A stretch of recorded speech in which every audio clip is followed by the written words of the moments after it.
Esta sessão será moderada pelo diretor da Agência Eclésia, Paulo Rocha, a quem agradecemos a sua simpatia e disponibilidade, e foi preparada de uma forma interdisciplinar.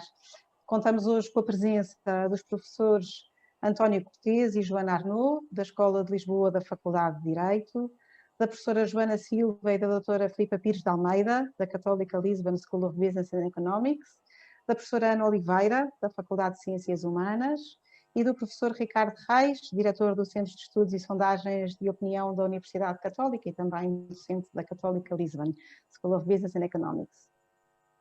Um agradecimento especial à presença do Dr. Tebaldo Vinci Guerra, e passo a palavra ao Sr. Vice-Reitor da Universidade Católica, o professor José Manuel Pereira de Almeida, para que o possa apresentar.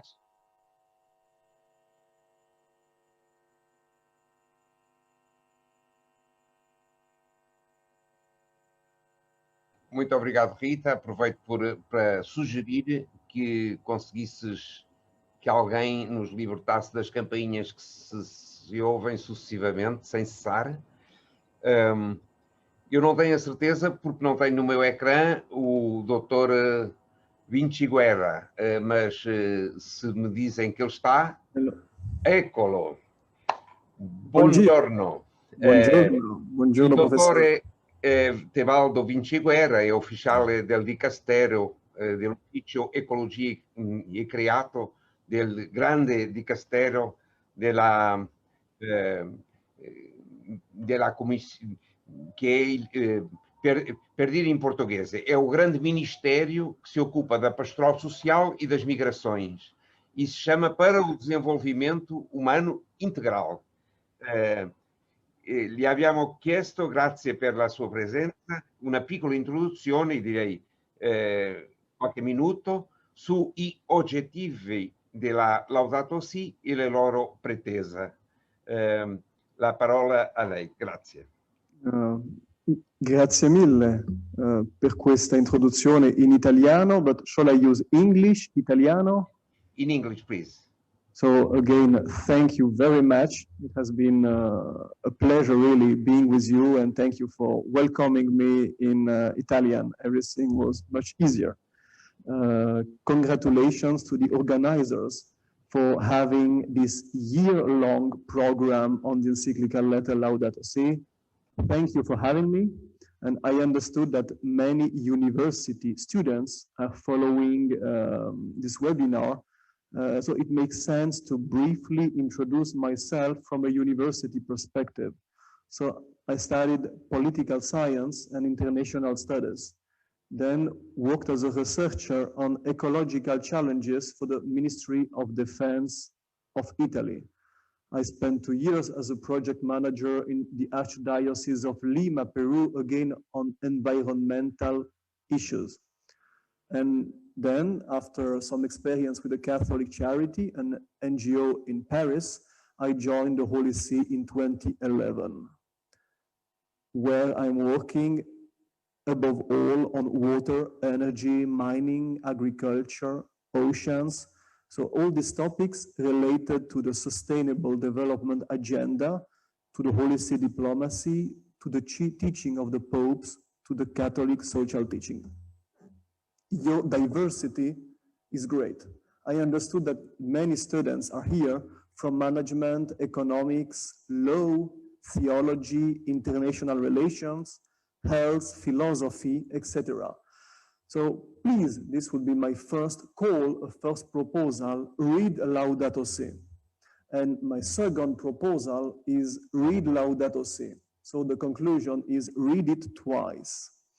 And also understand that many paragraphs, many chapters can really be commented, analyzed in an interdisciplinary way. So all your careers, law, health, economics, philosophy, together can analyze this encyclical letter. Now, the 7 objectives, the Laudato Si goals. It's a proposal, simply a proposal to make some of the concerns of the Laudato Si actionable. So you can do action, you can do something about it. It's a proposal. it can help you, it can help us, each of our groups, each of our networks, to implement it, to do something. There are 7, because we like 7. No, it's a beautiful number, isn't it? So, well, the first one, response to the cry of the earth.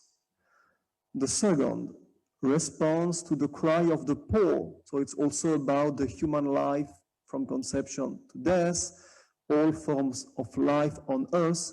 But this is a special comment on the Laudato Si.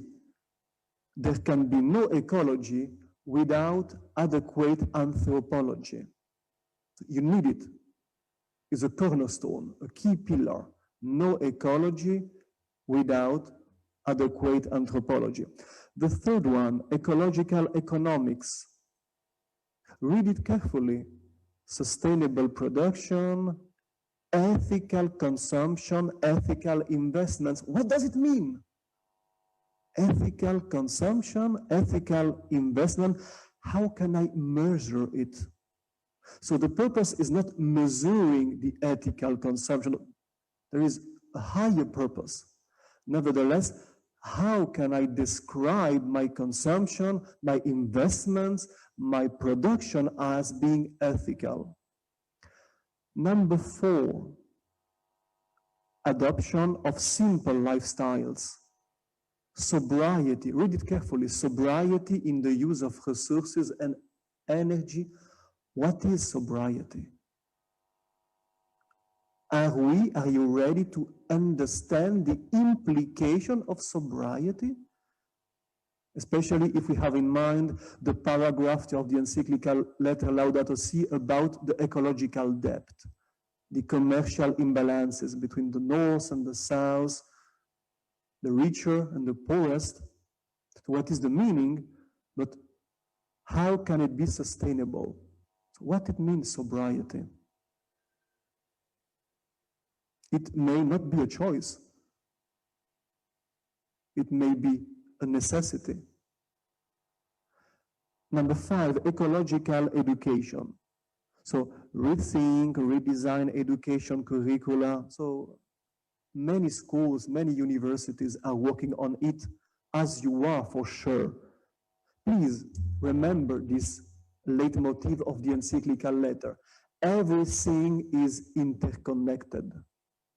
Everything is interconnected. And if there is one main lesson we can draw out of this coronavirus crisis, for sure, it is interconnectedness. Interconnected, we suffer. Interconnected, we are really badly suffering. Maybe interconnected, we can recover. Interconnected, we can design a different society in solidarity, more fair, more inclusive, more sustainable. Interconnectedness. The 6th, it is about the 6th goal on ecological spirituality. So here the proposal is to recover a religious vision of God's creation. Recover a religious vision of God's creation, and we share this with many other religions, don't we? So it can be a bridge among cultures. Recover a religious vision of God's creation. So what is the motivation? Again, Laudato Si insists about the motivation from religious values. We can contemplate, we can admire everything, understand the gift of the garden for the humankind. And the planet was created. I was created. We were created. I was created. We were created. I will die. I will be judged. But in the meantime, I have been given some understanding of what is good, of what is bad, of what is right, of what is wrong. And I will be judged. The 7th point, 7th goal, is the emphasis on the community involvement and participatory action. It's about together. It's about the common good. It's about solidarity in the whole generation and all the generation, 1 century after the other. What is your understanding about democracy? Is it only voting, nothing else? Or is there more meat around the bones? Is there something deeper, richer? What about the quality of our relations with our neighbors, our colleagues, our whole society? In Portugal, in your university, in Europe, and transcontinental level, and so on. Can we have a common project? Maybe it is easier to have a narrow vision. Maybe a narrow vision. It's about my country, it's about my group, my job. It's about my community, about me, about me, about me. Maybe it's wrong. Maybe it will not work that way. Can we have a common dream? Can we together have a common dream? It's about perspective. So no perspective, no, but looking about the future. What future are we dreaming? But do not be limited to the dream. But what tangible, reliable, meaningful, alternative path can we design and can we implement towards that dream? Yes. Do we have the proper institutions in place? Some of you are lawyers, others will be businessmen. Do we have the proper laws? Do we have the proper markets, the proper institutions? Do we have the proper courts and tribunals? Do we have the proper education in place? So transmitting something to our children, to the future generation, is not only about numbers, about resources, it's also about institutions, the framework. In the end, the goals are not an end in itself. Please, let's go beyond. They are important, but why should I care? It's not to fulfill the goal in itself, even if it can have a beautiful, meaningful indicator set. What is the meaning of my life? Why should I care? What is the meaning of my studies, of my career? So as an official of the Dicastery for promoting integral human development, the concluding question for you, dear colleagues, dear students, may be how integral human development can influence your studies, your career, your future job. How can integral ecology, this is the chapter 4 of Laudato Si, can influence, shape your studies, your career, your internships. Remember, it's not only about what planet we will give to the next generation.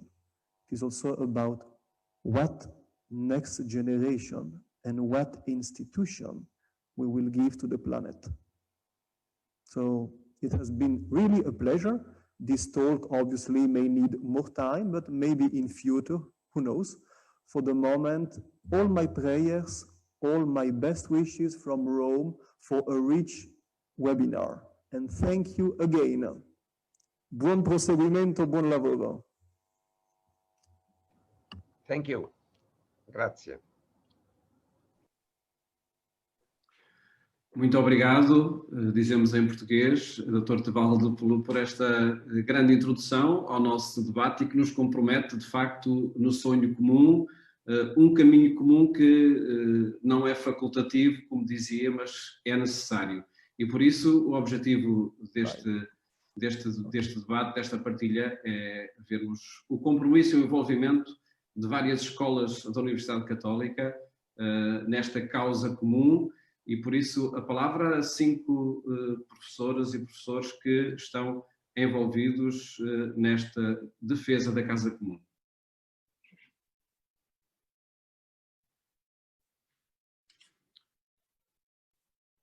Doutora Joana Silva.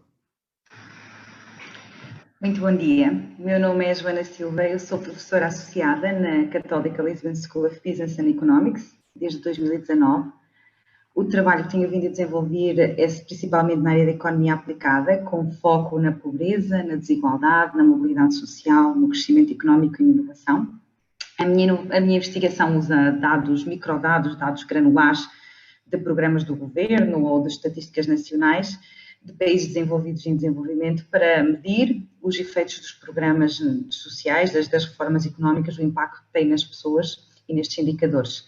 Passei 13 anos antes de vir para a Católica no Banco Mundial, em Washington, onde a minha agenda de investigação se focou realmente nesta ideia dos programas sociais, o impacto e a medição da pobreza.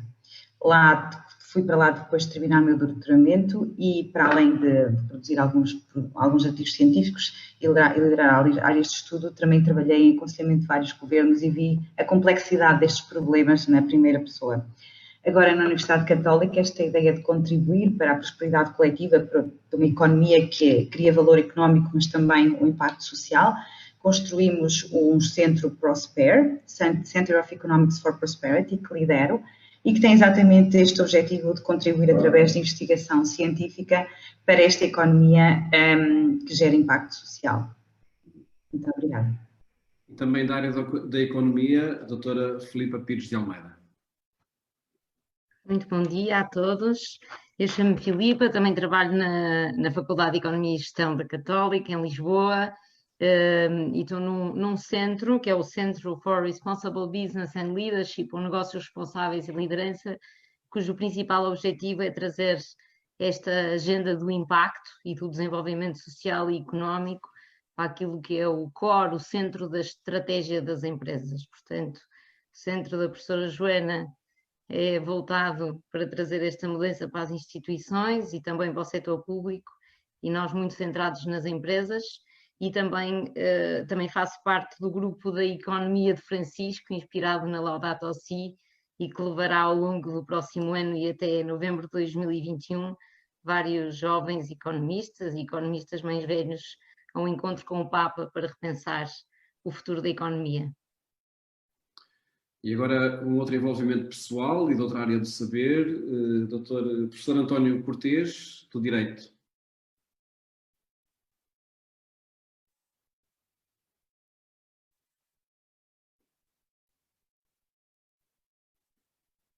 O professor António Cortês estará pela sala que é muito longa, com muitos participantes. Peço desculpa, agora já se está a ouvir ou não? Muito bem, muito bem. Muito bom dia, chamo-me António Cortês, leciono Filosofia do Direito e Direitos Fundamentais na Universidade Católica Portuguesa. E eu trabalho e estou envolvido com a Laudato Si, principalmente através da minha atividade de lecionação. Eu tenho defendido que é preciso mudar totalmente o paradigma de compreensão do direito. É preciso um direito mais ecológico. É preciso um direito que pressuponha uma visão do homem nova, uma visão de um homem mais vocacionado para o cuidado do mundo, mais vocacionado para o cuidado da natureza e também mais vocacionado para o cuidado dos outros, em especial dos mais desfavorecidos. E uma visão do direito que implique também uma nova visão do Estado, de Estados mais responsáveis, socialmente mais responsáveis e ecologicamente mais responsáveis. Em suma, defendo, no fundo, que assim como cada pessoa devia ser, como muito bem diz o Papa Francisco, parte de um processo de conversão ecológica, o próprio direito no seu todo devia ser ele mesmo objeto também de uma conversão ecológica. E já lhe pediremos, por certo, que nos deixe algumas pistas nesse sentido, de como concretizar todas essas ideias. Antes, a palavra à professora Ana Oliveira, das Ciências Sociais, com uma aposta muito grande também no empreendedorismo, pelo que sei, onde esta área do ambiente muito reclama. Muito bom dia a todos, é um prazer estar convosco. Sou professora auxiliar, de facto, da Faculdade de Ciências Humanas, mais ligada à área das Ciências Sociais, e de facto é-nos muito cara, não só toda a Laudato Si, mas estes 7 desafios, que são desafios muito concretos, muito operacionais. E na Faculdade de Ciências Humanas eu acho que de facto há um compromisso até pelo seu próprio objeto, não é? O seu próprio objeto de colocar o ser humano no centro e de olhá-lo desde as diferentes dimensões. A Faculdade de Ciências Humanas tem várias licenciaturas e por isso cruza olhares numa visão interdisciplinar sobre como é que nós podemos de facto concretizar isto. O meu percurso é longo, é um percurso que se divide entre a academia e o contexto social e, portanto, eu venho de diferentes instituições sociais, onde tenho desenvolvido trabalho no terreno, junto de públicos mais desfavorecidos, mas também tenho estado do lado das organizações, do planeamento e avaliação de projetos e programas sociais e na capacitação organizacional. E por isso, sim, sinto-me profundamente comprometida com os desafios que nos foram lançados. Muito bem, e contamos ainda com um outro contributo, que é da área do direito, mas também da área das artes. A professora Joana Arnaud, que também se envolve por essas duas vias nesta causa que a Laudato Si nos desafia. Bom dia, eu sou efetivamente assistente da Faculdade de Direito, História do Direito e Filosofia do Direito, mas estou aqui na qualidade de pessoa com formação em teatro, em artes performativas, pela Escola Superior de Teatro e Cinema. Vou falar dessa vertente. Claro que a arte tem o potencial para sensibilizar para todos os objetivos Laudato Si, mas eu vou-me focar no 7º, que é o ênfase no envolvimento da comunidade, a ação participativa para cuidar da criação ao nível local, regional, nacional e internacional, porque o que eu faço é essencialmente teatro e comunidade, ou seja, levar pessoas profissionais das artes, juntando-as com não profissionais, mas pessoas que gostariam também de ser artistas e não o podem fazer a nível profissional, tal como na Carta aos Artistas diz o Papa João Paulo II, todo o homem tem algum potencial artístico, portanto, juntando estas pessoas de diferentes idades, de diferentes raças e contextos, produzir um objeto artístico teatral, mas que envolve também todas as outras artes. Relacionado com os pontos 46 a 48 da Laudato Si, no intuito de combater o isolamento, a exclusão, a desigualdade e melhorar o ambiente humano. É essencialmente isso que eu faço com um grupo da Universidade Católica, que existe há 22 anos, chama-se Noster, por causa dessa dimensão comunitária, e também no Teatro de Santo António, coletivo católico, que pertence à paróquia de Santo António do Estoril. E será com estes 5 contributos que nós vamos agora aprofundar um pouco mais a forma como a universidade se pode envolver e pode em cada dia ter presente estes 7 objetivos da Laudato Si. Regressamos à economia, há de facto os objetivos que é diretamente relacionado com a economia, e eu pedia o comentário da professora Joana Silva e da doutora Filipe Pires de Almeida. Há a constatação que é recorrente ao longo de toda a encíclica do Papa Francisco de que há de facto uma ligação muito grande entre a economia e a exploração dos recursos naturais, quando não se dá atenção ao grito da terra nem ao grito dos povos, mas pedi o vosso comentário a partir do número 109 da Laudato Si, porque evoca precisamente enfim, as linguagens da academia e os saberes da academia. Diz-se nesse número: em alguns círculos defende-se que a economia atual e a tecnologia resolverão todos os problemas ambientais, do mesmo modo que se afirma com linguagens não académicas que os problemas da fome e da miséria no mundo serão resolvidos simplesmente com o crescimento do mercado. Se isto é com linguagens não académicas, como é que é com linguagens académicas? Muito obrigada. Esta ideia de realmente que o problema da fome, o problema da pobreza, como ultrapassá-lo, há uma convergência neste domínio entre o objetivo da Laudato Si e o DS1, cujo objetivo é acabar com a pobreza em todas as suas formas, em todos os lugares. De uma perspectiva da economia, acho que dos 3 grandes contributos que a academia pode dar é, por um lado, melhorando o medimento da pobreza nas suas diferentes dimensões, na fome, mas também muitas outras características associadas à pobreza, à magnitude do problema. Por outro lado, ajudar a entender as causas, porque para atacar o problema é preciso entender exatamente de quais são os canais de transmissão, qual é a origem da pobreza e, finalmente, avaliando o impacto de programas para apoio aos mais pobres, porque é importante saber o que funciona e porquê, para fazermos mais e melhor. Neste sentido, a economia tem dado contributos, sabe-se hoje em dia que ainda há 650 milhões de pessoas, 9% da população mundial que vivem com menos de $1,9 por dia, é muita gente, 9 milhões de crianças com menos de 5 anos morrem cada ano e 22% da população da União Europeia está em risco de pobreza. Sabe-se também que, através dos estudos da economia, que a pobreza determina o destino da pessoa desde a nascença, e onde se nasce não é uma escolha pessoal, independente do esforço que se faça, isso é uma coisa que acontece à pessoa. E que é difícil de ultrapassar. Os estudos da economia têm mostrado que a mobilidade intergeracional é bastante baixa. A probabilidade de ascender, por exemplo, dos 20% mais pobres ou 20% mais ricos na sociedade dos Estados Unidos, que é um exemplo normalmente que se pensa em termos de mobilidade social, é 8%. Na Dinamarca é 13%. É bastante baixa. Isto no domínio da medição. Por outro lado, nesta ideia de ajudar a entender as causas. Houve uma fase inicial que se associava muito à causa da pobreza, a características das famílias, a educação, a saúde, e essas podem-se melhorar com políticas sociais, com políticas nessas áreas e com o crescimento económico. A maior parte da redução da pobreza aconteceu via crescimento económico em muitos países asiáticos, etc.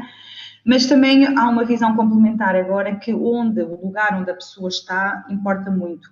E os economistas mostraram que quando se controlava para as características dos lugares, as características das famílias representavam cerca de 40%, que ainda é muito, das causas da pobreza. Mas isto são realmente 2 visões complementares, no fundo, mas que são muito importantes porque não é possível tirar de helicóptero uma pessoa da pobreza. E, portanto, esta ideia de abordar as causas, experimentar um pouco como se faz nas ciências, nas áreas da ciência em que se experimenta, que se faz, isto foi um bocado a novidade da economia e ganharam, as pessoas que foram pioneiros ganharam o Prémio Nobel em 2019, exatamente em fazer social experiments, experimentos sociais. E, finalmente, esta ideia de avaliar. Muitos dos programas que eu vi, por exemplo, no mundo, falhavam no último quilómetro. As 2 partes da ponte estavam feitas e depois faltava o último quilómetro. E muitas vezes era exatamente por falta de coordenação entre as instituições, falta deste último, que eu acho que também liga muito com este objetivo da Laudato Si, da importância das comunidades, da importância do conhecimento e coordenação local, que nunca nos devemos esquecer. E de entender, de entender muito bem esta ideia de avaliar, de experimentar, de ter objetivos concretos e segui-los com medidas concretas. Hoje em dia continuamos a ter muitos desafios e o que disse é muito relevante no sentido que muito da redução da pobreza, como dissemos, foi nos países que cresceram muito, mas hoje a maioria dos pobres vivem em países onde o crescimento é bastante baixo. Em 2030, estima-se que 87% dos povos do mundo, dos extremamente pobres, viverão na África subsaariana. Por outro lado, à medida que os programas educacionais se estendem, os retornos sobre a aprendizagem não têm sido também fabulosos, ainda há muito caminho para desbravar. E, finalmente, há uma grande componente de desigualdades espaciais.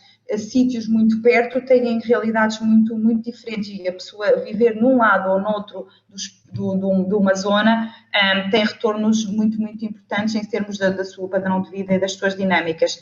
Neste sentido, a qualidade dos dados que agora existem, a inteligência que existe à volta disso e a capacidade de cada vez olhar os programas com sentido mais crítico e entendendo os incentivos, acho que é um ponto essencial para esta nova fase em que o crescimento não é suficiente para garantir que a pobreza, esta pobreza mais difícil de eliminar, seja eliminada. Muito obrigado e podemos ainda ouvir a doutora Filipa Pires Almeida sobre este tema, depois do grito dos pobres ser aqui evocado, o grito da terra agora. Muito bem, obrigada, Paulo. Eu não vou falar só sobre o grito da terra, mas também sobre o grito dos pobres, até porque, como o Papa nos diz na Laudato Si, é impossível falarmos de um sem falar do outro, não é? Eles estão totalmente integrados, assim como nos é apresentado e muito bem com esta mensagem do Papa.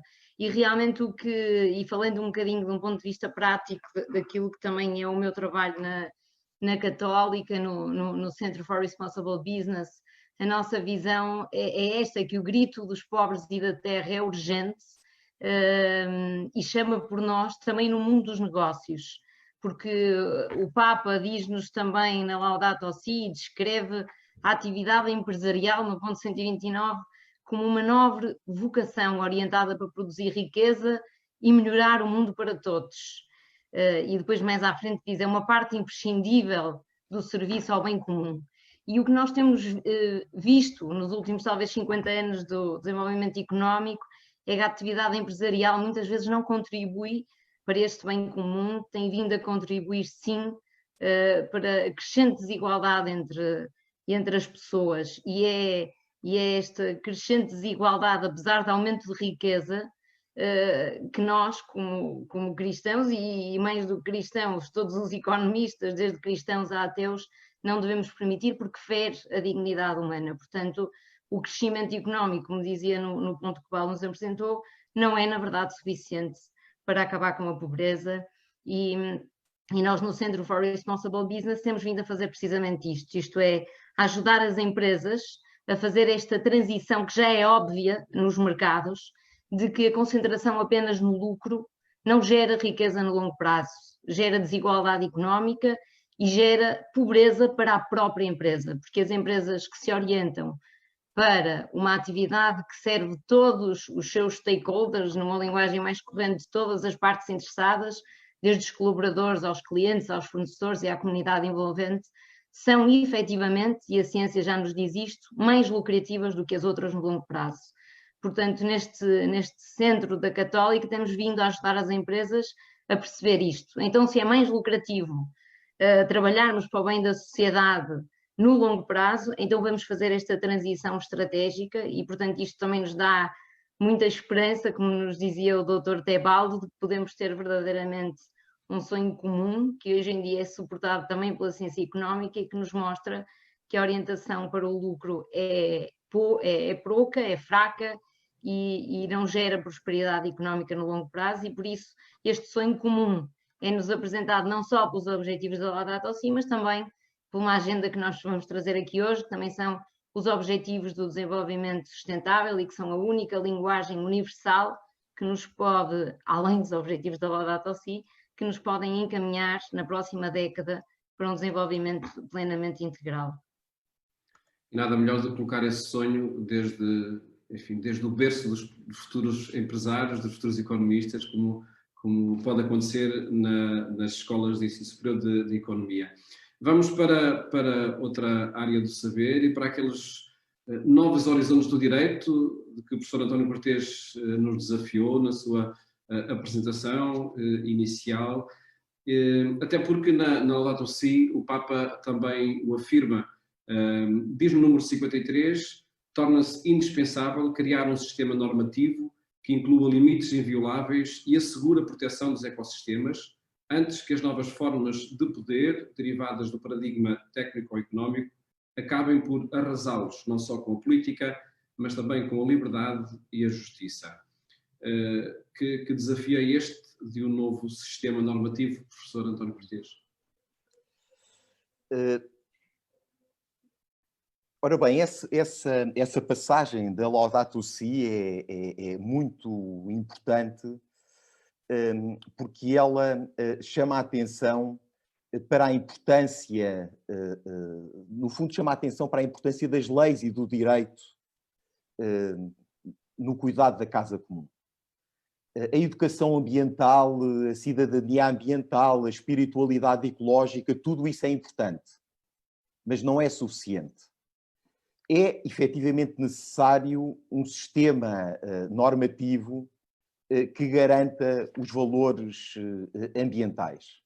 é necessário um sistema normativo, no fundo, que defina os limites da liberdade e que estabeleça regras e princípios de justiça que salvaguardem o direito da nossa geração e das gerações futuras a um ambiente saudável. Reparem que o direito tem um papel, as leis e o direito têm um papel importantíssimo na proteção desta casa comum em que vivemos, do planeta. E eu aqui vou incidir especialmente em dois dos objetivos da Laudato Si: o grito da terra e a criação de economias ecológicas. Eu julgo que o direito tem um papel muito importante a desempenhar na persecução destes dois objetivos.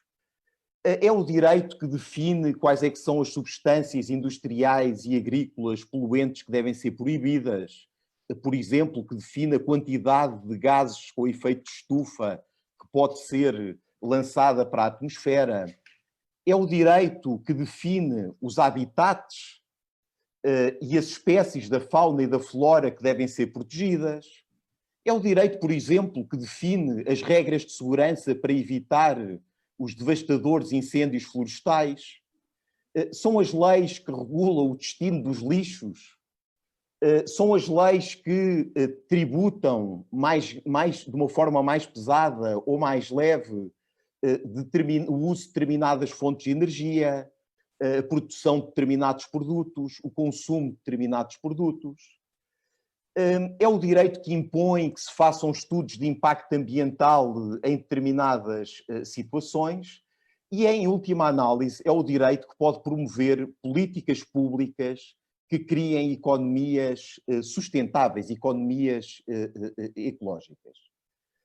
E, portanto, nós precisamos de um direito flexível, adaptável às circunstâncias, que esteja em diálogo com a política, com a economia, com a ciência, mas precisamos de um direito forte.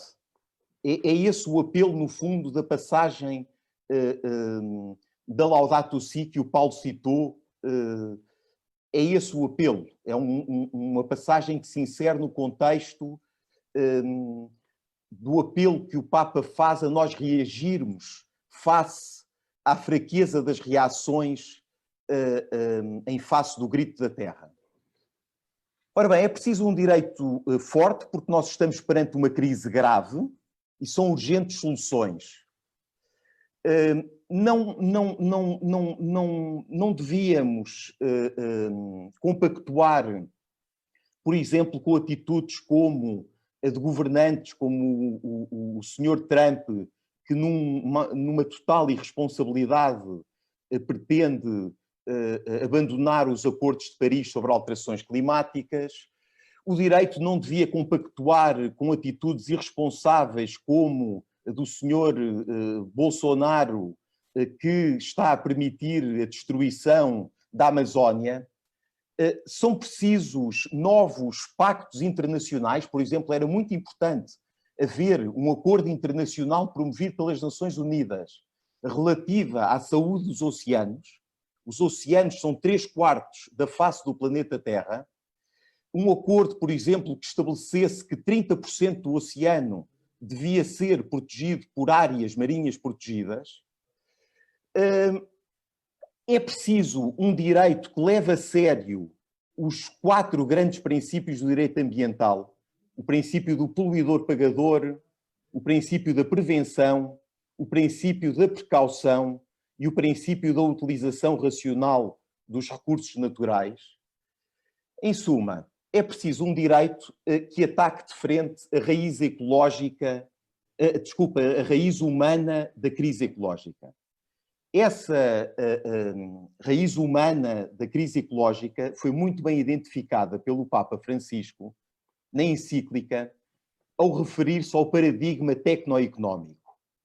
Efetivamente, e isto já foi aqui aflorado, nós hoje parece que vivemos num mundo em que tudo aquilo que é tecnicamente possível é admissível e em que a maximização do lucro e da riqueza é o objetivo último. Ora bem, isto está a pôr em causa os delicados equilíbrios dos ecossistemas. As nossas indústrias, a nossa agricultura, a nossa economia está a pôr em causa os delicados equilíbrios dos ecossistemas. E isto é grave, porque isto pode, a longo prazo, gerar problemas relativos a fontes de alimentação humana, relativos à própria saúde humana e relativos à qualidade da vida humana no planeta. Ora bem, é preciso repensar tudo isto e aqui, como o Papa Francisco muito bem diz, é preciso um sistema normativo que defina os limites da liberdade e que estabeleça regras de justiça intergeracional. Muito obrigado, professor António Cortês, e de facto uma série de dimensões pragmáticas de toda esta causa que é necessário ter presente e que é necessário incluir e que precisam também da tal conversão ecológica, esta área do direito, que tanto reclamamos para muitas áreas. Agora, diria desta forma, e o que não vai lá pelo direito, pela norma, de que forma é que se pode conseguir, professora Ana Oliveira?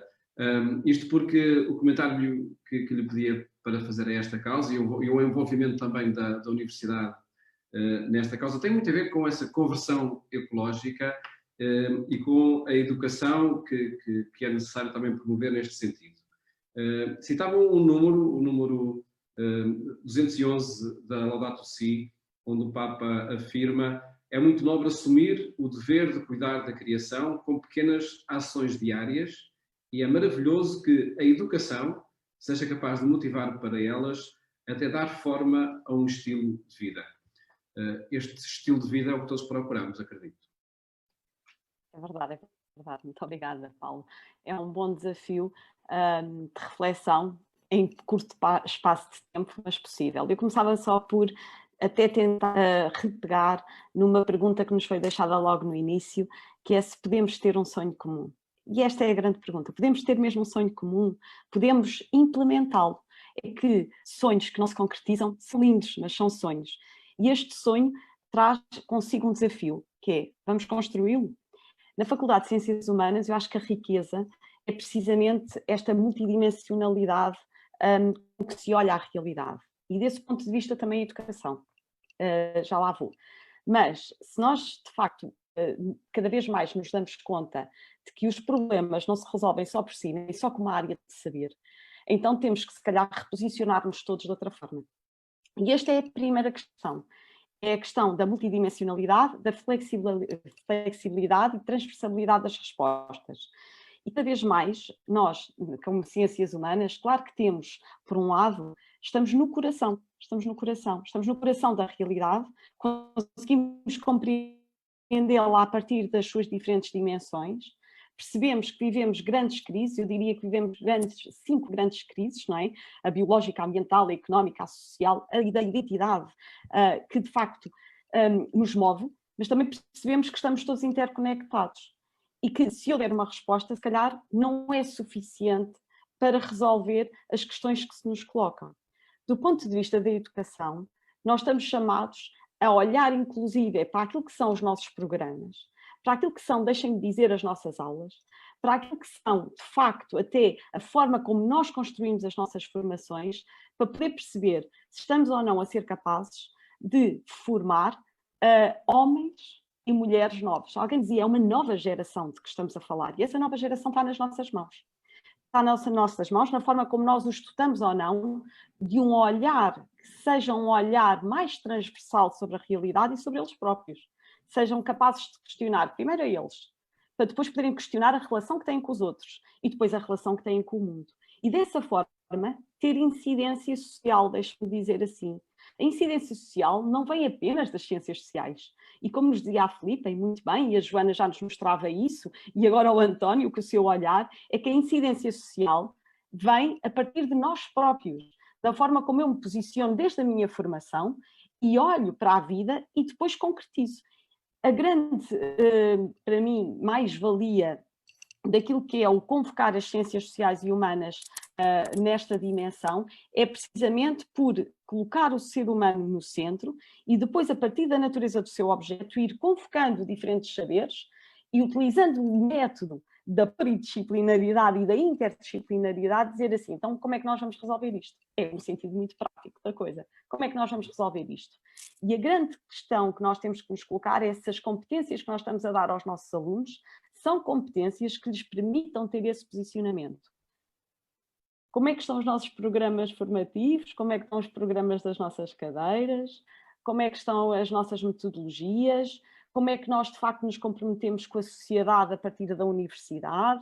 Como é que nós, a partir daquilo que é a comunicação, as línguas estrangeiras, os estudos de cultura, o serviço social, a psicologia, a própria filosofia, mas depois convocamos a economia, o direito, enfim, até as próprias artes, vamos construindo algo que nós possamos dizer que é um sonho comum, mas que também é uma casa comum.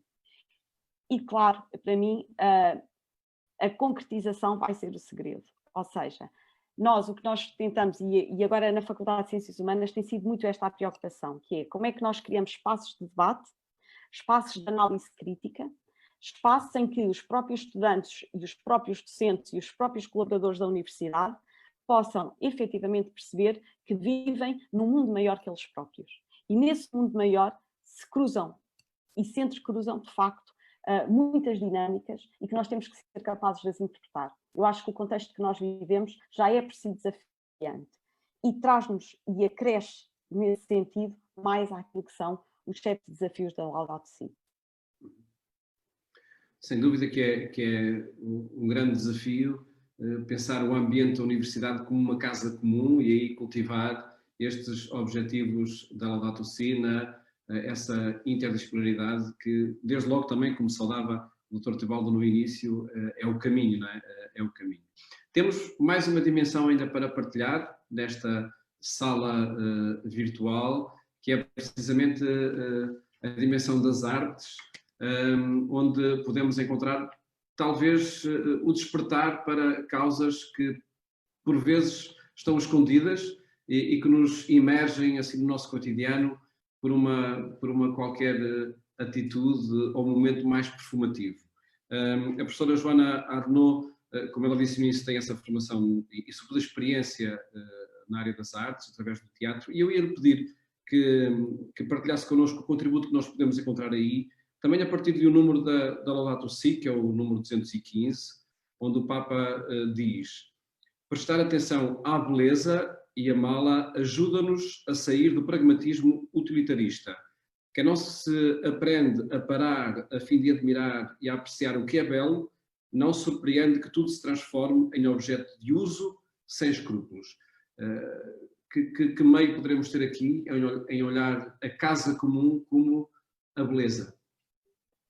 Muito obrigada. Quando se fala em prestar atenção à beleza, nós pensamos imediatamente na natureza, e eu também trabalho com essa dimensão, através da cenografia, com elementos naturais, a preparação dos atores na natureza, mas eu permito-me chamar a atenção para a beleza da tralha das garagens das pessoas, a beleza da roupa dos avós e bisavós, e vou dar 3 exemplos muito rapidamente concretos. Está aqui a fotografia de um espetáculo. Estas janelas foram retiradas de uma casa antiga que precisava de substituição e foram utilizadas no cenário do espetáculo. Todas as roupas eram roupas de avós e bisavós dos intérpretes.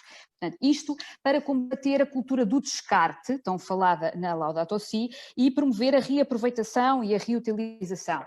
Aqui outro exemplo, nós utilizamos os andaimes que são usados no auditório para mudar as luzes, fizemos como cenário, isto é o barco do profeta Jonas, é um espetáculo sobre Jonas, em que ele viaja, e portanto fizemos com isso.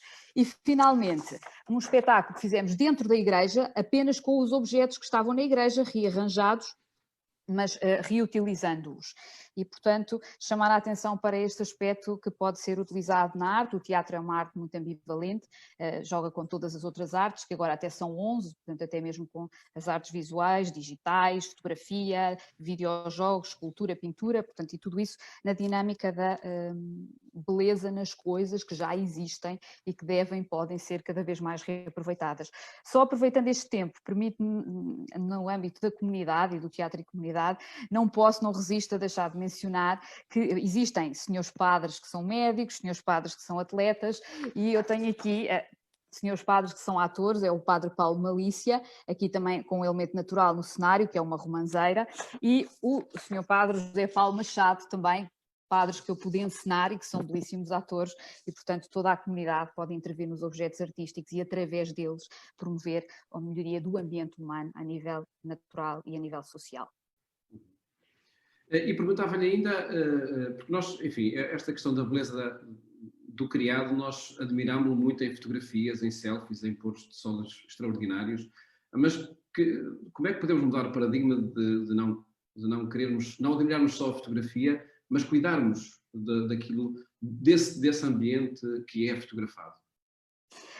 A arte pode sensibilizar as pessoas para não só conhecerem melhor os lugares, contribuírem para repor esses lugares na sua originalidade, recolher lixos dos lugares, e tudo isto, a mensagem artística, quer seja pelo objeto artístico em si, quer pelo processo criativo que leva ao objeto, pode, de facto, sensibilizar-nos para isso mesmo. E muitas vezes acontece que quando alguém vê num filme ou num espetáculo, algum lugar ou alguma coisa, eu tenho a experiência de sempre haver curiosidade das pessoas, ver onde é isto, onde foi esta fotografia colhida, eu gostava de ver ao vivo, ou então o que é esta planta, eu trabalho muito também a partir do Antigo Testamento, com tipos de plantas e rícinos e tudo isso que vai aparecendo, e especiarias, etc. E isso suscita a curiosidade das pessoas de quererem conhecer ao vivo as coisas. Não é?